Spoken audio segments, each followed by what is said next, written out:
وبركاته. وعليكم السلام ورحمة الله وبركاته. الحمد لله الحمد لله الذي أبدع الأفلاك والأرضين، والصلاة والسلام على من كان نبيا وآدم بين الماء والطين،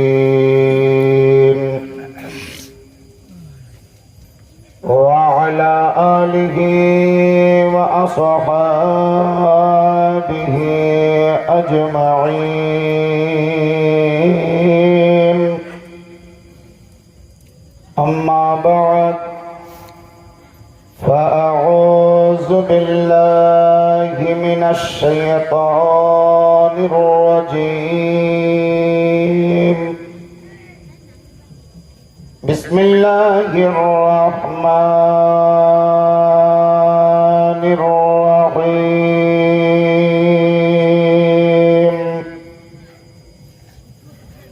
إن الدين عند الله الإسلام. صدق الله العظيم. بلغنا رسوله النبي الأمين الكريم، ونحن على ذلك لمن الشاهدين والشاكرين، والحمد لله رب العالمين. بعده في شان حبيبه الكريم، فقد قال الله تعالى في القرآن المجيد والفرقان الحميد: إن الله وملائكته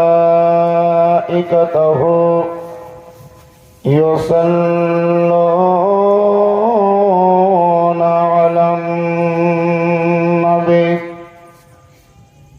يا أيها الذين آمنوا صلوا عليه وسلموا تسليما. يا اللهم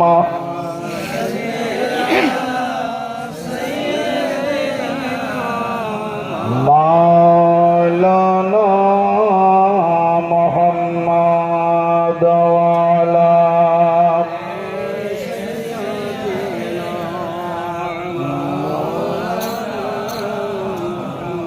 সাজিয়া জগৎ গুরু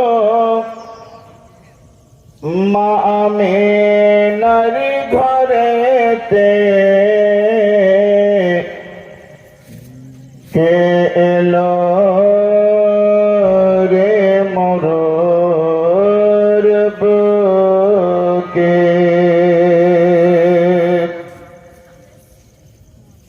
সাজিয়া বিশ্ব গুরু মা আমিনার কোলেতে কে এলো রে মোর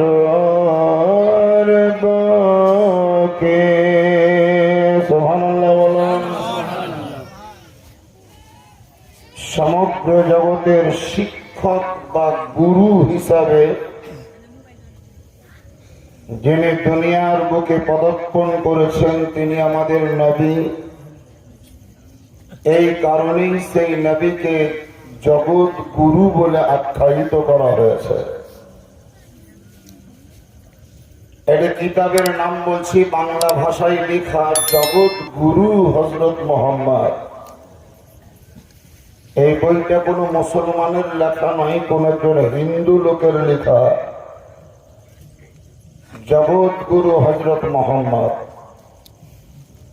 সেই কিতাবটিতে বেদ পুরাণের মাধ্যমে প্রমাণ করতে চেয়েছে যে মোহাম্মদ নামক ব্যক্তি তিনি হচ্ছেন শেষ জামানার নবী এবং তিনি হচ্ছেন মানব জগতে সর্ব উৎকৃষ্ট মানব এবং তিনি হচ্ছেন মহামানব, যিনি আল্লাহর প্রফেট, আল্লাহর দূত, আল্লাহর নবী। যে নবী ব্যতীত আল্লাহ তাআলা আসমান জমিন লৌহ কলম কিছুই সৃষ্টি করত না। সেই নবীকে আল্লাহ জগৎ গুরু করে সমগ্র জগতের শিক্ষক বা মাস্টার বানিয়ে এই দুনিয়াতে পাঠিয়েছেন। আমরা যারা সেই নবীকে শিক্ষক হিসাবে মেনে নেব বা মেনে নিয়েছি, তারা নিশ্চয়ই শিক্ষকের কথার বাইরে কাজ করবে না, এক কথায় অবৈধ কাজে তারা মত দেবে না। আর নবী মুস্তাফাকে যদি কেউ উপেক্ষা করে, তাহলে সেই ব্যক্তির মধ্যে হারাম কর্ম বিরাজ করবে, হারাম পন্থার দিকে এগিয়ে যাবে। আবু জেহাল, উতবা, সাইবাদের সঙ্গেই তাদের হাসর হবে। নবী যখন পৃথিবীতে আসেননি, তার আগে এবং নবী আসার কিছুদিন পরেও মানুষ এত নির্দয় নির্মম ছিল। সাবালিকা হওয়ার পর একটি মেয়ের বিবাহ হবে, যেই ছেলেটির সঙ্গে বিবাহ হবে সেই ছেলেটি এসে আমাকে শ্বশুর বলবে, এটা বড় লজ্জার বিষয়। এই কারণেই কেউ যেন শ্বশুর বলার সুযোগ না পায়, আমাকে কেউ যেন শ্বশুর বলতে না পারে, সেই চিন্তা ভাবনা নিয়ে সাবালিকা মেয়েদেরকে জন্মদাতা পিতা হওয়া সত্ত্বেও নিজের হাতে গর্ত খনন করে জিন্দায় দাফন করে দিত। ওই সমস্ত মেয়েরা হয়তো আল্লাহ তাআলার নিকটে ফরিয়াদ করেছিল অন্তর থেকে যে আল্লাহ, এই সমস্ত নির্দয় পিতাদের হাত থেকে আমাদের মতো নির্দোষ নারীদেরকে পরিত্রাণ দেওয়ার জন্য আল্লাহ তুমি এমন কোন ব্যক্তিকে পাঠাও, এমন কোন মহামানবকে প্রেরণ করো, যার উদ্যোগে, যার প্রচেষ্টায় আমাদের মতন নির্দোষ মেয়েরা এই সমস্ত নির্যাতনকারী পিতাদের হাত থেকে পরিত্রাণ পাবে।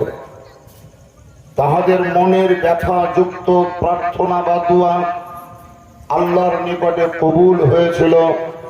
সেই হেতু তাহাদের দোয়া কবুল করে তাদেরকে পরিত্রাণ দেওয়ার উদ্দেশ্যেই আল্লাহ তাআলা আমাদের নবী মুস্তাফাকে দুনিয়ার মাঝে প্রেরণ করলেন। জোরে বলুন আলহামদুলিল্লাহ। গজলের ছন্দে কোন বাংলার লেখক বাংলা ভাষায় এই বিষয়টিকে তুলে ধরেছে। বাপ যখন বেটিকে জিন্দা দাফন করে, বেটি কেন্দে বলে আল্লাহ কেউ তো এসে ধরে, নির্দোষ মেয়ের তরে, নির্দোষ মেয়ের তরে এভাবে বাঁচাতে কে এলো রে মরুর বুকে। সুবহানাল্লাহ বলা যাবে না? আপনারা মনে হচ্ছে যেন খুব উন্মুক্ত হাওয়া। বাড়িতে যদি থাকতেন তো ফ্যানের হাওয়াও মনে হচ্ছিল যে আগুন বাহির হয়েছে, কিন্তু এখানটায় পরিবেশ ভালো। পাশেই ঈদগাহ। আমাদের ওই পশ্চিম পাড়ার থেকে আরো একটা পাড়া ভাগ হয়ে নদীর পাড়ে বাড়ি হয়েছে, তাই ওই পাড়াটির নাম নদীর পাড়া। শহীদ দাদু প্রথমে বাড়ি করেছিল মাঠপাড়ায়, কিন্তু শহীদ পাড়া বলতে বলতে সব নাম লুকিয়ে গেল, এখন নামকরণ করা হলো মাঠপাড়া। আমাদের সিধরি গ্রামেরই একটি উল্লেখযোগ্য পাড়া, যেটাকে আমরা রজক পাড়া বলতাম। সেই রজক পাড়ার কিছু ঘর বাড়ি উঠে এই পাড়াতে বসতি, এবং আমাদের ভিতর পাড়ারও কিছু লোক এই পাড়াতেই বস্তি করে যেন বসবাস করছে। যদি ভালো লাগে তাহলে এই পাড়ার নামকরণ একটা করা দরকার। কেউ যে লুলিয়ার পাহাড়ে বাড়ি, কেউ হচ্ছে ওই রজক পাড়ার লোকেরা যেদিকে বাড়ি করেছে ওইদিকে আমার বাড়ি, কেউ যে কাদু ভাইয়ের কাছেই বাড়ি, বিভিন্ন রকমের নাম বলছে, নির্দিষ্ট কোনো নাম নেই। যদি আমরা বলতে পারি যে ঈদগাহা পাড়া, তাহলে সব ঢাকা যাবে, সব মাথা মারা যাবে, মটকা মারা থাকবে। কোন পাড়ায় বাড়ি তো ঈদগাহা পাড়াতে, কোন পাড়ায় বাড়ি তো মাঠ পাড়াতে, কোন পাড়ায় বাড়ি তো নদীর পাহাড়ে, কোন পাড়ায় বাড়ি আবার ওই দিকে ব্রিজের দিকে যারা উঠে যাচ্ছে ওরা আবার বলতে শুরু করেছে। কোন পাড়ায় বাড়ি তো যে মাদ্রাসা পাড়ায়, ওখানে একটা মাদ্রাসা আছে, তাই মাদ্রাসা পাড়া একটা নতুন হচ্ছে। আজকে হয়তো এই পাড়ার ছেলেরা, এই পাড়ার লোকেরা উদ্যোগ নিয়েছে যে আমাদের আজ নয়তো কাল, কাল নয়তো পরশু, কোনোদিন না কোনোদিন একটি 5 ওয়াক্তের নামাজ পড়ার জন্য মসজিদের প্রয়োজন বোধ করছি।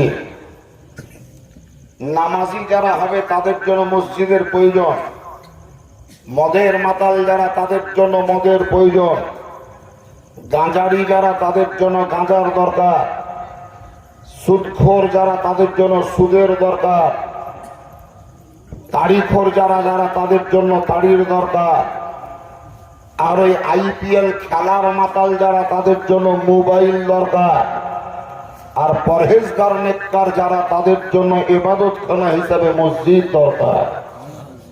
যাক, আজ না হলে কাল, কাল না হলে পরশু হবে ইনশাআল্লাহ। পৃথিবীতে সর্বপ্রথম, এটা ধ্যান দেন, পৃথিবীতে সর্বপ্রথম একটি ইবাদতখানা তৈরি হয়েছিল। সেই ইবাদতখানার নাম হলো কাবা মুআজ্জামা, কাবা শরীফ। কাবা শরীফের আগে ঘর পৃথিবীতে তৈরি হয়নি।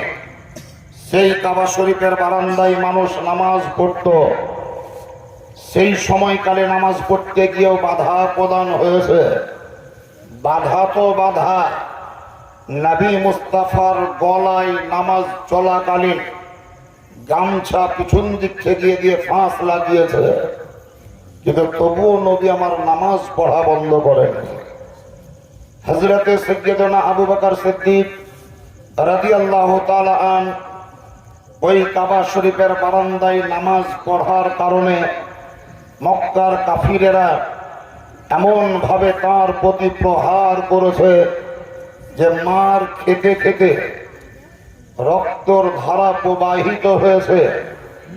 এমনকি হযরতে সাইয়্যিদনা আবু বকর সিদ্দিক ওই কাফিরদের হাতের মার খেয়ে তিনি দীর্ঘ সময়ের জন্য অজ্ঞান হয়ে গিয়েছেন। সেন্সলেস, অজ্ঞান। নবীর প্রতিও মার পড়েছিল সেই দিন, কিন্তু দু একজন লোক মিলে নবী মুস্তাফাকে একটা বাড়িতে নিয়ে গিয়ে লুকিয়ে রাখলো। আর ওই কাবা শরীফের বারান্দা থেকে অজ্ঞান অবস্থায় হযরত আবু বকর সিদ্দিককে তার বংশের লোকেরা তার নিজের বাড়িতে পৌঁছে দিল। গোটা পাড়ার লোক সকলেরই ভাবনা চিন্তা চলে এসেছিল আবু বকর আর বেঁচে নাই, আর বেঁচে উঠতে পারবে না, এই অবস্থাতেই তার মৃত্যু হবে বা মরে যাবে, শেষ নিঃশ্বাস গর্জন হবে। মা তার মাথার পাঁজরে বসে বসে ক্রন্দন করছিল, বেটা আবু বকর, তোমাকে কত নিষেধ করেছি যে মুহাম্মাদের সাথে যেও না, মুহাম্মাদের দলে বলে থাকিও না, তার কথা অনুযায়ী কাজ করিও না। আজকে যদি তুমি সেই মুহাম্মাদের সঙ্গের সাথী না হতে, তাহলে তোমার এই দুর্গতি হতো না, তোমাকে আজকে এইভাবে নির্মম ভাবে মার খেতে হতো না। কি যে হবে, মায়ের কান্নার শেষ নেই। কান্না করে যায় মা, কান্না করে তার বাপ, কান্না করছে তার আত্মীয় স্বজন, কান্না করছে তার আপনজন, কান্না করছে তার ভাই এবং বোনেরা। সকলের মধ্যে একটা বিশ্বাস জন্মে গিয়েছে, আবু বকর আর বেঁচে উঠতে পারবে না, ওর জন্য আজকে মৃত্যু গ্যারেন্টি। কিন্তু আল্লাহ রাব্বে কায়নাতের লাখ লাখ শুকরিয়া, বেলা ডুবার একটু আগে সারাটা দিন অজ্ঞান অবস্থায় থেকে সূর্য ডুবার একটু আগে আবু বকর সিদ্দিক খোদার হুকুমে চোখ খুলে তাকিয়ে আসা চলে। কথা এখনো বলেন না। আবু বকরের মায়ের হাতে পানি আছে, বেটার চোখ খোলা দেখে তার মায়ের জান ভরল, মন ভরল, প্রাণ ভরল, আরো যেন কান্নায় বিভোর হলো। আমার বেটা চোখ খুলেছে, আমার বেটা চোখ খুলেছে। বেটা আবু বকর একবার আমাকে মা বলে ডাক, বেটা আবু বকর আমাকে একবার মা বলে ডাক। তোর মুখের মা শব্দটা শুনতে আমাকে খুব ভালো লাগে, তোর মুখের মা শব্দটা শুনলে আমার জান জুড়িয়ে যায়, প্রাণ ভরে যায়। তাই বলছি বাবা, তুই আমাকে একবার মা বলে ডাক। আবু বকর সিদ্দিক এখনো কথা বলেন না। কথা বলার মতন শক্তি হয়তো এখনো তার কণ্ঠে আসেনি। যখন তিনি কথা বলার শক্তি বা পাওয়ার পেলেন, সেই সময় আবু বকর সিদ্দিক রাদিয়াল্লাহু তাআলা চোখ খুলে কথা বলার জন্য চেষ্টা করতে করতে করতে করতে মুখ খুললো, কথাও বলা শুরু করলো। যেমনই কথা বলতে শুরু করেছে, তেমনি তার মায়ের বক্তব্য যে বাপ, আমার হাতের এক বিন্দু পানি কমপক্ষে তুই গ্রহণ কর, হুলকুমে দে, জিহুবাই দে। কোন সময় মার খেয়েছি, এক বিন্দু পানি তোর হুলকুমে যায়নি, একটাও দানা তোর পেটে যায়নি, অনাহার অবস্থায় পড়ে আছি। তাই আমি মা হিসাবে তোর নিকটে প্রস্তাব রাখছি, একটু আমার হাতের পানি পান কর। সেই আহত অবস্থায়, মর্মাহত অবস্থায়, মর অবস্থাতে সাইয়েদনা আবু বকর সিদ্দিক বলেছিলেন, মা আমি যেখানে ছিলাম আমার নবী মুস্তাফাও সেই জায়গায় ছিলেন। আমার উপরেও যেমন মার হয়েছে, নবীর উপরেও কেউ হাত দিয়েছে বা হাত ফেলেছে। নবী মুস্তাফা কোন জায়গায়? আমি তো আমার বাড়িতে আছি।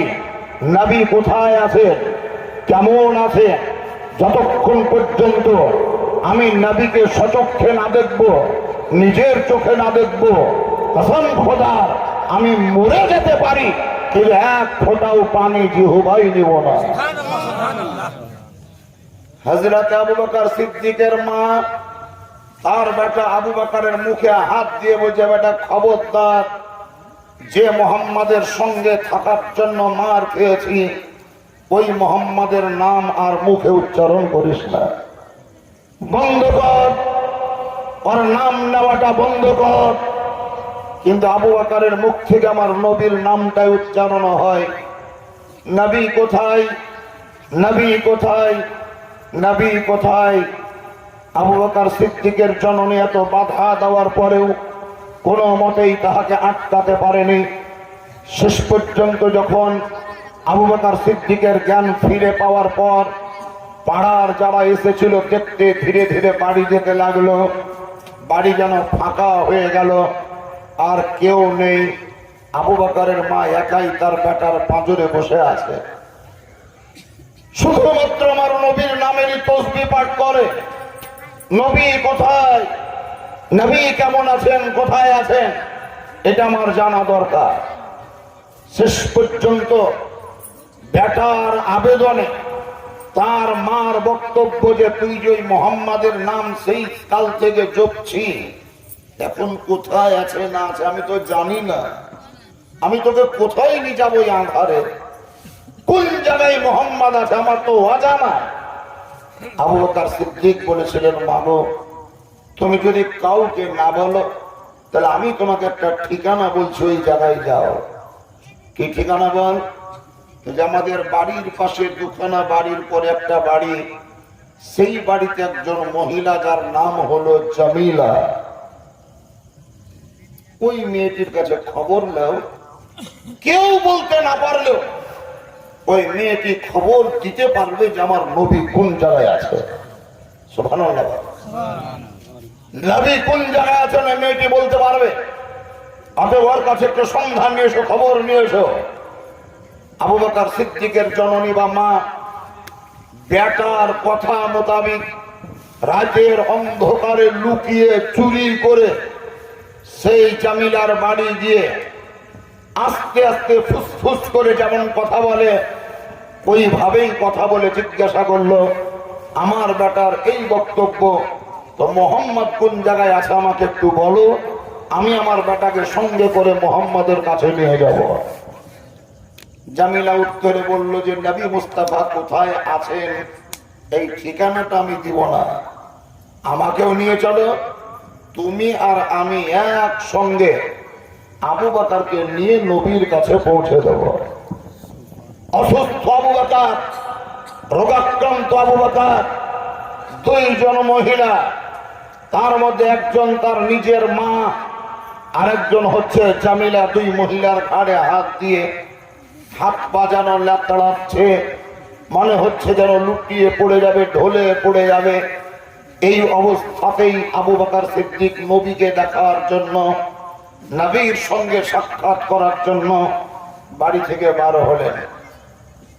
সেই সময় নবী ছিলেন কোথায়? নবী যেই লোকটির বাড়িতে ছিলেন তার নাম হলো আরকাম। কাবা শরীফ থেকে একটু দূরে বা তার বাড়ি, সেই বাড়িতে খিল দরজা বন্ধ করে নবীর সেবা যত্ন চলছিল। কোথায় ব্যথা, কোথায় আঘাত, এরকম ট্রিটমেন্ট চলছিল, সেকে সুকে দেওয়ার কথা চলছিল। এইদিকে আবু বকর সিদ্দিক ওই বাড়ির ভিতরে প্রবেশ করছেন। আবু বকর আসছেন জানতে পেরে নবী আমার উঠে দাঁড়িয়ে হেঁটে হেঁটে দরজার দিকে এগিয়ে আসছেন। নবী মুস্তাফার সাক্ষাতে যখন আবু বকর বাড়ির ভিতরে প্রবেশ করলেন, আবু বকর সিদ্দিকের গলাকে নবী দুই হাত দিয়ে এইভাবে জড়িয়ে ধরে, আবু বকর সিদ্দিক নবীর দেহকে জড়িয়ে ধরে, নবীর ঘাড়ের উপরে আবু বকরের মাথা, আর আবু বকরের ঘাড়ের উপরে নবী মুস্তাফার মাথা। আবু বকর জিজ্ঞাসা করছেন, ইয়া রাসূলুল্লাহ, আপনি বলুন কেমন আছেন? আমার নবী মুস্তাফা বলছেন, হে আবু বকর, আগে তুমি বলো যে তুমি কেমন আছো। নবী জিজ্ঞাসা করছেন তুমি কেমন আছো, আর নবী আবু বকর সিদ্দিক জিজ্ঞাসা করছেন আপনি কেমন আছেন। এই মহব্বত, এই প্রেম, এই ভালোবাসা থাকার কারণেই হযরতে সাইয়্যিদুনা আবু বকর সিদ্দিক রাদিয়াল্লাহু তাআলা আনহুকে আফজালুস সাহাবা বলা হয়। সমস্ত নবী ও রাসূলদের মধ্যে সর্বোৎকৃষ্ট নবী যিনি, তিনি হচ্ছেন আমাদের আখিরি জামানার নবী, নবী মুহাম্মদুর রাসূলুল্লাহ সাল্লাল্লাহু তাআলা আলাইহি ওয়াসাল্লাম। এবং নবীর যারা সাহাবী, ওই সমস্ত সাহাবায়ে কেরামদের মধ্যে সবচাইতে বেশি উৎকৃষ্ট ফজিলত সম্পন্ন সাহাবী যিনি, তিনি হচ্ছেন সাইয়্যিদুনা আবু বকর সিদ্দিক। যদি কেউ আবু বকরকে বাদ দিয়ে হযরতে আলীকে বড় মনে করে, তাহলে তাহারা সুপথে থাকবে না, বিপথে চলবে। ওরা হচ্ছে গুমরা, পথভ্রষ্ট, ওরা আল্লাহর নবীর নিকটে প্রিয় পাত্র হতে পারবে না, আল্লাহ তাআলার নিকটে পছন্দনীয় পাত্র হতে পারবে না। তার কারণ যে আবু বকরকে নবী নিজেই বলেছেন তুমি আফজাল। নবী মুস্তাফাকে যাকে সবচাইতে ভালো বললেন, সেই আবু বকর বাদ দিয়ে আপনি যদি অন্য কাউকে ভালো বলেন, তাহলে বলুন আল্লাহর নবী আপনার আমার প্রতি নারাজ হবে না হবে না। নবী বলেছেন আবু বকর তুমি ভালো, প্রমাণ দলিল নবী আমার অসুস্থ মদিনাতুল মুনাওয়ারায় হযরত আয়েশাতুল হুমায়রার বাড়িতে। আয়েশা হচ্ছে নবীর ছোট স্ত্রী মানে শেষ স্ত্রী আয়েশা। সেই হযরত আয়েশার বাড়িতে নবী আমার অসুস্থ রোগাক্রান্ত। নামাজের জন্য আজান হয়ে গিয়েছে মসজিদে নববীতে, কিন্তু সেই মসজিদে নামাজ পড়তে যাওয়ার মতো ক্ষমতা আমার নবীর দেহে ওই মুহূর্তে নাই। আজান হয়েছে, সাহাবায়ে কেরামগণ নামাজ পড়ার জন্য ইন্তজার করছেন, নবী আসবেন, নবী আসবেন, নবী আসবেন। জামাতের টাইম হয়ে গেল, নবী আসছেন না। সাহাবায়ে কেরামদের মধ্যে কোন সাহাবীও নামাজ পড়াতে যাচ্ছেন না। যখন সাহাবায়ে কেরামগণ দেখলেন নবীর দেরি হচ্ছে, তখন সবাই এই কান্টার দিকে এসে হযরত আয়েশার বাড়ির দিকে উঁকি মেরে দেখতে লাগলেন। নবী আমার আয়েশার বাড়ি থেকে ডাক দিচ্ছেন, ধ্যান দেন ভালো করে। মসজিদ ভরা সাহাবী, মসজিদ ভর্তি লোক। আবু বকর সিদ্দিক আছে, ওমর ফারুক আছে, ওসমান গনি আছে, হযরত আলী আছে, আমর বিন আস আছে, হযরত আব্বাস, আমিরে হামজা, সবাই পক্ষত সাহাবায়ে কেরামগণ আছে। এতগুলা সাহাবায়ে কেরাম থাকা সত্ত্বেও নবী আমার একজন লোকের নাম ধরে ডাক দিলেন, আবু বকর। আবু বকর মসজিদ থেকে বলছেন, লাব্বাইক ইয়া রাসূলুল্লাহ। হুজুর আমি পেশেন্ট আছি। নবী বললেন, আবু বকর এক কাজ করো, আমি মসজিদে যেতে পারছি না, সেহেতু তুমি নামাজ পড়াও। সুবহানাল্লাহ বলো। এতগুলা সাহাবী থাকার ভিতর থেকে কাউরির নাম না বলে আমার নবী আবু বকরকেই বললেন যে তুমি নামাজ পড়াও। এর দ্বারাই প্রমাণিত হলো যে সমস্ত সাহাবায়ে কিরামদের মধ্যে সবচেয়ে যোগ্য, দক্ষ, বিজ্ঞ সাহাবী যিনি, তিনি হলেন সাইয়্যিদুনা আবু বকর সিদ্দিক রাদিয়াল্লাহু তাআলা। নামাজ পড়াও। হযরত আয়েশা তার স্বামী মানে নবী মুস্তাফাকে রিকোয়েস্ট করে বলছেন, ইয়া রাসূলুল্লাহ আমার আব্বাকে নামাজ পড়ার দায়িত্ব দিয়েন না। আমার আব্বার দিলটা খুব নরম, মনটা খুব কোমল, মনটা খুব নরম। তাই হুজুর যেই মেহরাবে দাঁড়িয়ে আপনি নামাজ পড়িয়েছেন, সেই মেহরাবে দাঁড়িয়ে আমার আব্বা নামাজ পড়াবে। আমার মন বলছে হয়তো পারবে না, হয়তো পারবে না, মনে হয় পারবে না। তাই আপনি আবু বকরকে দায়িত্ব না দিয়ে অন্য কাউকে দায়িত্ব দেন। দ্বিতীয়বারে ডাক দিলেন, আবু বকর তুমি নামাজ পড়াও। তৃতীয়বারে ডাক দিলেন, আবু বকর নামাজ পড়াও। আমাদের আকা মুস্তাফা সাল্লাল্লাহু আলাইহি ওয়াসাল্লাম যখন বারবার আবু বকর সিদ্দিককে নামাজ পড়ার জন্য অনুমতি প্রদান করলেন, তখন তিনি বাধ্য হয়ে নবীর নামাজ পড়া জায়গায় মেহরাবের ভিতরে ঢুকে সাহাবায়ে কেরামদের ইমাম সেজে তিনি নামাজ পড়ালেন। কতদিন? একদিন, দুদিন, 3 দিন। 17 ওয়াক্তের নামাজ নবীর ইন্তেকালের আগে আবু বকর সিদ্দিক ইমাম সেজে নামাজ পড়িয়েছেন। কোন একদিনের ঘটনা, জোহরের নামাজ পড়াচ্ছেন আবু বকর। জোহরের নামাজ 4 রাকাত। শুনলেন বাচ্চা ছেলে, এখনো বিবাহ শাদী হয়নি আর সাবালকও হয়নি, বলল ফজরের নামাজ 2 রাকাত, জোহরের নামাজ 4 রাকাত। কমিউনিট করে টাইম লাগবে, বেশি টাইম লাগবে না, কিন্তু অন্যান্য কাজে আমাদের সময় হয়, নামাজের জন্য সময় হয় না। এটাই বড় আমাদের আফসোস, এটাই বড় দুঃখের বিষয়, দুঃখের কথা। 17 ওয়াক্তের নামাজের মধ্যে জোহরের 4 রাকাত নামাজ পড়াবার নিয়তে আবু বকর সিদ্দিক ইমামতি করছেন। নবীর শরীর একটু সুস্থ হয়েছে, তাই তিনার ইচ্ছা জাগলো একটু যখন আমাকে সুস্থ সুস্থ লাগছে, আমাকে মসজিদে নিয়ে চলো। হযরত আলী সহ আরো একজন সাহাবী দুইজনের ঘাড়ে হাত দিয়ে এক পা করে হাঁটতে হাঁটতে নবী মসজিদে ঢুকলেন। ধ্যান দিয়ে বুঝেন মশলাটা। নবী মসজিদে ঢুকলেন, আবু বকর সিদ্দিক কিন্তু মেহরাবে ঢুকে নামাজ পড়াচ্ছে। পিছনকার কাতারে যে সাহাবীরা ছিলেন তেনারা জানতে পারলেন যে নবী চলে এসছে, নবী চলে এসছে। তা আমরা জানলাম, কিন্তু আবু বকর জানে না। আবু বকরও যেন জানতে পারে, এই জন্য এই যে হাত বাঁধা আমাদের এইভাবে থাকে। মসজিদের ভিতরে সাহাবায়ে কেরামরা হাত বাঁধা অবস্থাতেই ডান হাতের আঙুলগুলোকে ছেড়ে বাম হাতের পেটির ওপরে এইভাবে থাবা মেরে এক প্রকারের আওয়াজ তৈরি করলেন। যে আওয়াজ তৈরি করার জন্য আগেকার সাহাবীরাও জানতে পারলেন, তার আগের কাতারের সাহাবীরাও জানতে পারলেন, তার আগের কাতারের সাহাবীরাও জানতে পারলেন, এমনকি শেষ পর্যন্ত আবু বকর সিদ্দিকও জানতে পারলেন যে সাহাবায়ে কেরামরা হাতে এইভাবে আওয়াজ করছে, তার মানে নবী চলে এসেছে।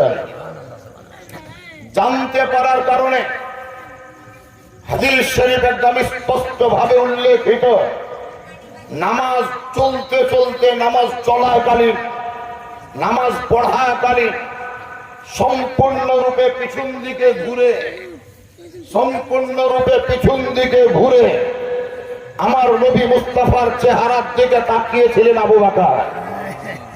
দলিল যদি বিশ্বের মুসলমানের জন্য সংগ্রহ করে, নামাজ চলাকালীন কেউ যদি বাম দিকে তাকায় নামাজও হবে না, ডান দিকে যদি তাকায় নামাজও হবে না, পিছন দিকে যদি তাকায় নামাজও হবে না। কিন্তু সাইয়েদনা আবু বকর সিদ্দিক পিছন দিকে তাকিয়েছে। শরীয়তের আইন বলছে, হে আবু বকর, তোমার নামাজ ভঙ্গ হবে না, নামাজ দোহরাতে হবে না, সহসাজদা করতে হবে না। কারণ হচ্ছে এটাই, পৃথিবীর মানুষ যদি ডানে বামে তাকিয়ে দেখে তো কেউ তো বাড়ির দেওয়াল দেখবে, কেউ তো মসজিদের দেওয়াল দেখবে, কেউ তো নিজের বাপকে দেখবে। কিন্তু আবু বকর, তুমি পিছন দিকে তাকিয়েছো, মসজিদের দেওয়াল দেখোনি, আগের দিকে তাকিয়েছিলে তো কাবা দেখছিলে, আর পিছন দিকে তাকিয়েছো কাবারও কাবা নবী মুহাম্মদ রাসূলুল্লাহকে দেখেছো। তাকবীর, আল্লাহ তাকবীর, নারায়ে রিসালাত, আল্লামা মাওলানা মুহতারাম হোসেন কালিমি সাহেব, নারায়ে তাকবীর। বাপ, সেই মসজিদ, যেই মসজিদে আবু বকর সিদ্দিক নামাজ পড়িয়েছিলেন, সেই মসজিদটির নাম হলো মসজিদে নববী। আজকে বড় মানুষ তো বড় মানুষ, বাচ্চা ছেলেও যদি হয়, ধ্যান দেন আমার কথার উপরে, বাচ্চা ছেলেও যদি হয়, আর সেই বাচ্চা ছেলে যদি মন্তব্য করে যে আমি আমার পাড়াতে বা আমার বাড়ির ভিতরে একটা মসজিদ তৈরি করব, তো পৃথিবীর কোন মুসলমান ওকে নিষেধ করবে এরকম সৎসাহস কাউরির নাই। আচ্ছা, কাউরির মসজিদ নির্মাণ করার ক্ষেত্রে বাধা প্রদান করার পাওয়ার কাউরির নেই। এই মাদ্রাসা পাড়া নয়, ঈদগাহ পাড়ায় যে কয়েকটি ঘর আছে, এই ঘর কয়েকটি মিলে উদ্যোগ নিয়ে কয়েকজন নামাজি আছে, যার জন্য হয়তো সিদ্ধান্ত নিয়েছে আমাদের পাড়ায় একটি মসজিদের নিত্য প্রয়োজন। আমিও বুঝতে পারছি প্রয়োজন, কিন্তু একটা জিনিস মাথায় রাখতে হবে, মসজিদ তৈরি করাটা বড় নয়, মসজিদ আবাদ করাটাই বড়। মসজিদ তো একটা লোক তৈরি করে দিতে পারবে, দুজন লোক মিলেই তৈরি করে দিতে পারবে। আপনারা হয়তো শুনেননি, আমি নিজের চোখে দেখে এসেছি, এই সাইডে একটা পাকুড়ের পরে বাড়ারুয়া, বাড়ারুয়ায় নেমে ডান দিকে একটা রেল লাইন চলে গিয়েছে রাজমহল, তিন পাহাড় থেকে। তাই রাজমহলে গিয়ে দেখবেন একটা জায়গার নাম হলো মঙ্গল হাট। মঙ্গল হাটে আমি 3 দিনের জন্য জীবনী করতে গিয়েছিলাম ওই রাজমহলে, মোটামুটি আজ থেকে 9 বছর আগে। যেহেতু জীবনী করতে গিয়েছি সেহেতু 3 দিন ওখানে থাকতে হবে, বাড়ি আসতে পারিনি। আসরের নামাজ পড়ার পর একজন ছেলেকে সঙ্গে করে নিয়ে টুকটুক করে বেড়াতে বেড়াতে ওই দিকেই চলে গেলাম। ওই মঙ্গল হাটের দিকে দেখছি যে একটা বিরাট বড় মসজিদ। ওই মসজিদের দেওয়ালের ইটগুলা ওই ইট যে ইট দিয়ে দিল্লির জামে মসজিদ তৈরি। এক কথায় দিল্লির জামে মসজিদ যে আমলে তৈরি হয়েছিল সেই আমলেরই মসজিদ হচ্ছে রাজমহলের মঙ্গল হাটের ওই মসজিদটি। ওটাও মসজিদের যেমন কায়া কাটিং, এটারও তেমন কায়া কাটিং। বেলা ডুব্বো হলো, ছেলেটি আমাকে বলছে চলেন হুজুর মাগরিবের নামাজের টাইম হয়েছে, নামাজ পড়তে হবে। সেও তার সময় নষ্ট না করে তাড়াতাড়ি চলেন। আমি বললাম বোকা, মসজিদ তো দূরে নাই, এই তো মসজিদ, এখানেই মাগরিবের নামাজ পড়ে নেব, তারপরে যাব বাড়ির দিকে। ছেলেটা আফসোস করে বলেছিল হুজুর আপনি বড় আশা করে ব্যক্ত করলে নামাজ পড়বেন, কিন্তু এই মসজিদে 5 ওয়াক্তের নামাজ তো নামাজ, 1 ওয়াক্তের আযান পর্যন্ত হয় না। কেন হয় না? কিসের জন্য হয় না? এখন কি হয় তো যে এই এলাকার কিছু ইয়াং যুবক, কিছু যুবতী তাহারা বৈকালবেলায় এসে এই মসজিদের বারান্দায় বসে নিজেদের মধ্যে প্রেম আলাপ করে, হাসি ঠাট্টা করে, ইয়ারকি মজাক করে, আনন্দ ফুর্তি করে চলে যায়। মসজিদে কিন্তু তালা মারা। কারণ তো যে কারণ বলতে পারবো না। ইতিহাস যদি তুলে দেখেন তার ইতিহাস এটাই পাবেন, মসজিদ তো তৈরি করা ছিল, কিন্তু যেহেতু নামাজই নাই, নামাজ পড়তে কেউ যায় না, সেহেতু সরকার সেটাকে দখল করেছে। ওয়াকফ বোর্ডের আন্ডারে নয়, নিজের আন্ডারে করে নামাজ পড়ার লোক যেখানে নাই, ছাগল মুরগি যেন ঢোকার সুযোগ না পায়, তালাবদ্ধ করে রাখো। সরকারি দুজন কর্মচারী নিয়োগ করেছে, গাছ টাছ লাগিয়ে পানি টানি দিচ্ছে। বুঝতে পারা গেল মসজিদ নির্মাণ করাটা বাহাদুরির কাজ নয়, সব চাইতে বড় বাহাদুরির কাজ হলো 5 ওয়াক্তের নামাজ পড়া, 5 ওয়াক্তের নামাজ আদায় করা। মসজিদ নির্মাণ করার আগে আমি বলবো এই পাড়ার প্রত্যেকটা বাড়ির যুবক এবং মুরব্বী পুরুষ মানুষ যারা আছেন তাদের সকলকেই 5 ওয়াক্তের নামাজ পড়ার জন্য অঙ্গীকার করতে হবে। আমি আজ হয়তো একটা মসজিদ নির্মাণ করে দেব, হবে আজকে না হলে কাল হবে, গ্যারান্টি হবে। এই পাড়াতে মসজিদ লাগবেই, হবে। মাঠ পাড়ায় ছিল না, হয়েছে। নদীর পাড়ে ছিল না, হয়েছে। কাবা শরীফ পৃথিবীতে একটাই মসজিদ ছিল, পৃথিবীর মাঝে একটাই ছিল। আজকে বিশ্বের যদি চিত্র খুঁজে দেখেন কোটি কোটি কোটি কোটি মসজিদ নির্মাণ হয়েছে, একটাই থাকবে না, আরো 5টা হবে, তৈরি হবে। কিন্তু আমার মুদ্রা কথা হলো সেটাই যে 5 ওয়াক্তের নামাজই হইতে হবে। আর মসজিদ নির্মাণের জন্য খাসের জায়গায় মসজিদ হয় না, যেই জায়গায় গন্ডগোল আছে সেই জায়গায় মসজিদ হবে না। যেই জায়গাকে কোনোদিন কেউ বলবে যে আমার বাপের জায়গা, ওই জায়গায় মসজিদ করতে যেও না। মসজিদ করার আগে মসজিদের জন্য নির্দিষ্ট একটি প্লেস হতে হবে, মসজিদের নামে রেজিস্ট্রি থাকতে হবে, মসজিদের নামে রেকর্ড হতে হবে।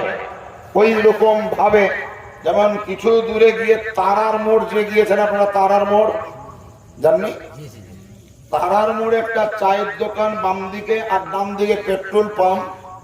পেট্রোল পাম্পটা থেকে একটু এগিয়ে যাবেন হারোয়ার দিকে, এবার রাস্তার ধারে ওই লোকাইপুর শাহাদাতপুরের বেগড়ার একটা মসজিদ করেছে না, করেনি?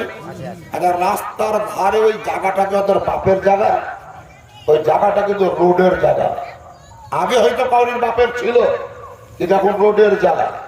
ভবিষ্যতে কোনোদিন যদি ওই রোডটা সরকার বড় করে, বলেন ওই মসজিদ ভাঙা পড়বে না, পড়বে না, সেই দিন আপনিও বলবেন মসজিদ ভেঙে দিলে, আমিও বলবো মসজিদ ভেঙে দিলে ভাঙবে না কেন?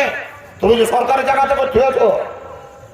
এই কারণে শরিয়াতের আইন হচ্ছে মসজিদ নির্দিষ্ট জায়গায় হবে, নিজস্ব জায়গায় হবে। আর যেই জায়গায় একবার, এটা চায়ের দোকান নয় যেখানে একবার করলাম ওখানে আর একবার করে নেবো, এটুকু ভেঙে ওখানে আমি চলে যাবো, ওইটুকু ভেঙে ওখানে দোকান করে দেবো না। একবার যেই জায়গায় মসজিদ নির্মাণ হবে, 5 ওয়াক্তের আযান সহ নামাজ শুরু হবে, সেই জায়গাটা সপ্তম জমিনের নিচে থেকে শুরু করে সপ্তম আকাশ পর্যন্ত খোদার নিকটে মসজিদ বলে গণ্য হয়ে যাবে। ছেলে খালামো নয়, আমার নিজস্ব বাড়ি এখানে ছিল, আমি ভেঙে রোডের ধারে নিয়ে চলে যাবো, কোনো ব্যাপার নেই। আপনার অট্টালিকা এখানে আছে, ভেঙে আপনি কাঁদুয়া পালাবেন, কোনো ব্যাপার নেই। আমাদের শ্রীধরের কামান রজব, শ্রীধরের বাড়িকে বাদ দিয়ে রাজগ্রাম চলে গেল কদমপুর মোড়, ওখানে ভালো লাগলো না, ওটাকে দিচ্ছে আমার শ্রীধর চলে এলো। আবার মনে হলে চলে যেতে পারে লালগোলা, না যাওয়ার কিছু নাই। আপনিও যেতে পারেন, আমিও যেতে পারি, যে কোনো লোক যেতে পারে। কিন্তু মসজিদ যেখানে একবার হবে সেখানে কিয়ামত পর্যন্ত মসজিদই থাকবে, মসজিদই থাকবে, মসজিদই থাকবে। তাতে কেউ নামাজ পড়লেও মসজিদ থাকবে, নামাজ না পড়লেও মসজিদ থাকবে। ওই জায়গায় যদি কেউ নামাজ না পড়ে, সেই জায়গায় অন্য কোনো ভক্ত ঘর, এমনকি মাদ্রাসা করা পর্যন্ত নিষেধ। মসজিদ পাকে পাকে ঘেরাও করে রাখো, কিন্তু মাদ্রাসা করা চলবে না। মাদ্রাসা করা যাবে না কেন? এই কারণে যে মাদ্রাসা যদি হয় তাহলে মাঝে মধ্যে কোনো কোনো লোক চপ্পল বা জুতা পায়ে দিয়ে ভিতরে ঢোকে, ঢোকে না? মসজিদের ভিতরে ঢুকে কেউ, মসজিদের ভিতরে কেউ জুতা পায়ে দিয়ে ঢোকে? কিন্তু মাদ্রাসায় ঢুকে যায়, মাদ্রাসায় ঢুকে যায়, কোনো ব্যাপার নাই। তার ওই মসজিদকে যদি কোনোদিন মাদ্রাসা করা হয় তাহলে সেই সময় মানুষ কিন্তু তার মসজিদের সম্মান দিবে না, মাদ্রাসা ভেবে হয়তো জুতা পেলে চলে যাবে, চপ্পল পরে চলে যাবে। এই কারণে মসজিদকে ব্যক্তিগত ব্যবহারের জন্য ব্যবহার তো চলবে না, চলবে না। এমনকি কোরআন হাদিস পড়াবার জন্য মাদ্রাসাও করা চলবে না। তবে ধন্যবাদ জানাবো এই পাড়ার যুবক ছেলেদেরকে, ধন্যবাদ জানাবো আমাদের ফুলটু চাচা সহ আরো যারা এই পাড়ায় বসবাস করছে, বজলে বজলে যারাই আছে। ওইদিকে মধ্যে সুতাকিম বাড়ি করেছে নাকি? আমি এই পাড়ার দিকে আসি কম, তো ভিতর ভিতর মেলায় বাড়ি হয়েছে। সুবহানাল্লাহ, বিচার পুকুরের পাহাড় আসতে মনে হয় যে 1 কিলোমিটার হেঁটে আসতাম, তো কোনো বাড়ি ছিল না। এই জামার পাড়াতে কয়টা বাড়ি ছাড়া, কিন্তু এখন এমন ভাবে হাঁটছি যে বাড়ি শেষই হয় না। সুতাকিম এখানে বাড়ি করলে তারপর ওই পাহাড়ে পেকরের গাছ ছিল না, লেকড়ে ওই পেকরের গাছের তলে একজন বাড়ি করে দিয়ে দেখছি। ওই পাহাড়ে আরো হয়তো চলে যাবে, আরো কত দূর যাবে ঠিক না। আমার দক্ষিণ পাড়ার দিকে যদি তাকান, একবারে হাড়িপাড়া ছুঁয়ে আছে, হাড়িপাড়া কানটা, ঈদগাহা কত দূরে, ঈদগাহা পার করে বাড়ি করলি আছে।